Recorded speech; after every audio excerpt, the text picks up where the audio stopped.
Hello friends, welcome to my channel Lavanya's home food and blogs. ఈరోజు వీడియోలో నేను వర్షం పడుతుంది, చల్లగా ఉంది వెదర్, ఏదైనా వేడివేడిగా తినాలనిపించింది.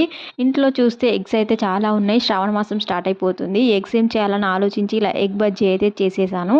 ఇంకెందుకు లేటు, ప్రాసెస్లోకి వెళ్దామా. ముందుగా శనగపిండి తీసుకోవాలి. ఇందులోకి వాము యాడ్ చేసుకోవాలి. వాముని ఇలా చేత్తో నలిపేసి యాడ్ చేసుకోవాలి. అప్పుడే మంచి ఫ్లేవర్ వస్తుంది.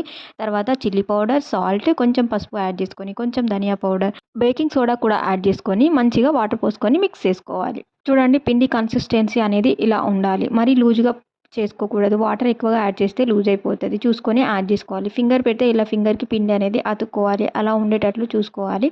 ఇప్పుడు ఒక కడాయి పెట్టుకొని ఆయిల్ యాడ్ చేసి, ఆయిల్ వేడైన తర్వాత ముందుగానే బాయిల్ చేసి పొట్టు తీసేసుకున్న ఎగ్స్ని ఇలా హాఫ్గా కట్ చేసుకోవాలి. అలా అయినా వేసుకోవచ్చు, కానీ నేను ఇక్కడ హాఫ్ చేసి వేస్తున్నాను.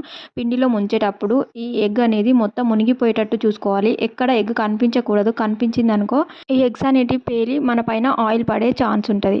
అందుకని ఎగ్స్ని మంచిగా పిండిలో డిప్ చేసి వేయాలి. అలా అయితే మన పైన ఆయిల్ చిట్లకుండా ఉంటుంది. స్టవ్ లో టు మీడియం ఫ్లేమ్లో పెట్టేసుకొని ఇలా ఫ్రై చేసుకోవాలి. అప్పుడే లోపల మంచిగా ఫ్రై అయిపోతాయి. చూడండి ఎంత బాగా ఫ్రై అయినాయో. ఇలా అయిన తర్వాత తీసేసుకోవాలి.